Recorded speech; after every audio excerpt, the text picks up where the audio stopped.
तारक मेहता का उल्टा चश्मा देखते रहिए और हंसते रहिए। आज गोकुल धाम सोसाइटी में मचा है हंगामा। एक तरफ 10 करोड़ की कीमती साड़ी, दूसरी तरफ चोरी का शक और ऊपर से चोरों द्वारा जेठालाल और मेहता साहब को बेहोश कर देना। आखिर हुआ क्या?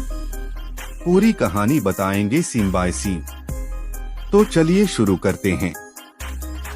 कहानी की शुरुआत होती है टैक्सी में सुनी गई एक बातचीत से।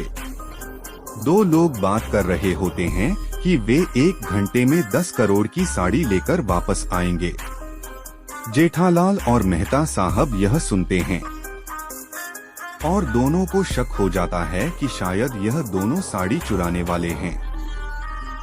जेठालाल डरते हुए कहते हैं, मेहता साहब, कहीं वो दोनों ताकतवर हुए तो वो हमें लूटकर चले गए तो।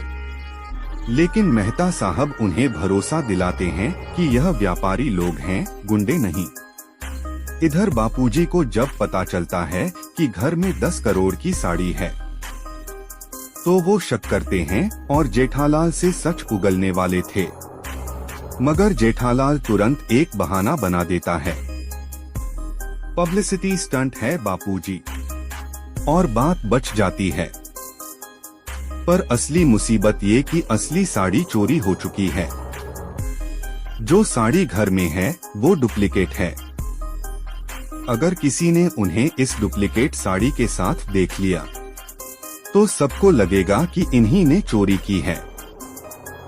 दयाबेन को जब पता चलता है कि जेठालाल और बापूजी साड़ी लेकर जा रहे हैं तो वो भी साथ चलने की जिद करती हैं।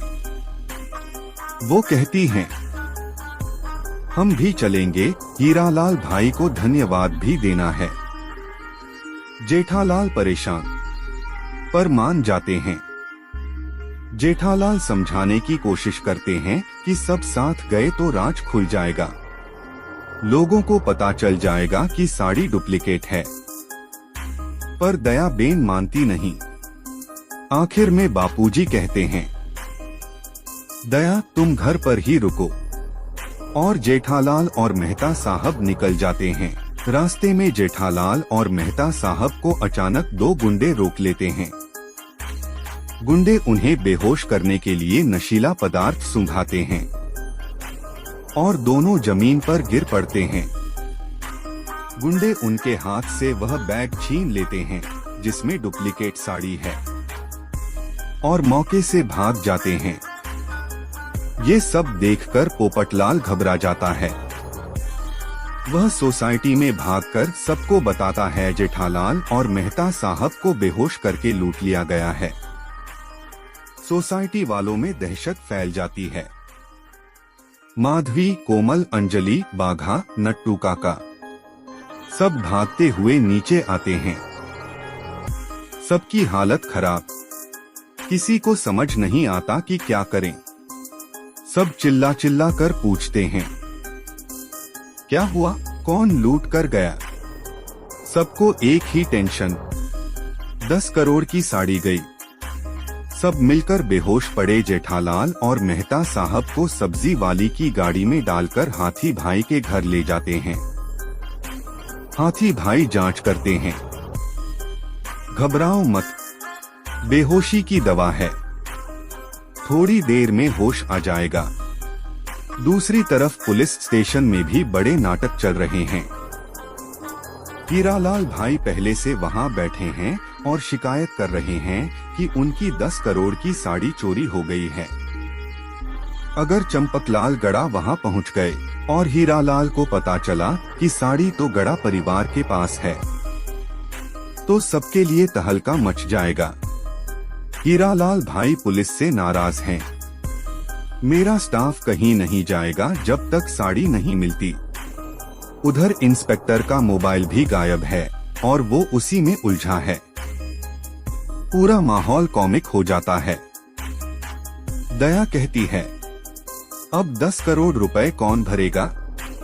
बापूजी माथा पकड़ लेते हैं। भिड़े कहता है, अगर चोर शहर से बाहर भाग गया तो बड़ी दिक्कत है। इतने में चंपकलाल गड़ा पुलिस स्टेशन रिपोर्ट कराने निकल पड़ते हैं। लेकिन उन्हें पता नहीं कि हीरालाल भाई पहले से वहां बैठे हैं। अगर दोनों आमने सामने हुए तो सारा राज खुल जाएगा और जेठालाल के लिए और भी मुसीबत खड़ी हो जाएगी। दोस्तों, कहानी अब और भी दिलचस्प मोड़ लेने वाली है। क्या चंपकलाल पुलिस स्टेशन में सब कुछ बिगाड़ देंगे? क्या 10 करोड़ की साड़ी वापस मिलेगी? आखिर चोर कौन है? जानने के लिए आगे आने वाले एपिसोड में बहुत बड़ा लंबा धमाका होने वाला है।